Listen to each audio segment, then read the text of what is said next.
নমস্কার বন্ধুরা, আজ করব চিকেন চাপ। পুজোর যে কোনো দিনই এইরকম চিকেন চাপ বানিয়ে নিতে পারেন। তো দেখে নেওয়া যাক আজকের ভিডিও।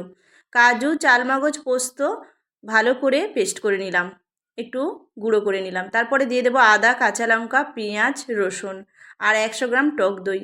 খুব ভালো করে একটা মিহি পেস্ট করে নিতে হবে। এখানে দুটো চিকেন লেগ নিয়েছি থাই সহ, ভালো করে চিড়ে নিতে হবে। ওই বেটে রাখা মশলা, একটু লবণ, কাশ্মীরি লঙ্কার গুঁড়ো, দিয়ে দেবো গোলমরিচ গুঁড়ো, ফ্রেশ ক্রিম, আর এখানে দেবো জয়িত্রী আর সাহা মরিচ গুঁড়ো, একটু গরম মশলা গুঁড়ো, সাদা তেল আর একটা জায়ফল টুকরো করে একটু ঘষে দিতে হবে 1 চামচের মতো। দিয়ে ম্যারিনেট করে ওভারনাইট রেখে দিতে হবে ফ্রিজের মধ্যে। তারপরে বের করে একটু কিছুক্ষণ পর কড়াইতে ঘি, সাদা তেল গরম করে একটু ফ্রাই করে নেব। তারপর মশলাটা দিয়ে দেবো, খুব ভালো করে কষিয়ে নিতে হবে।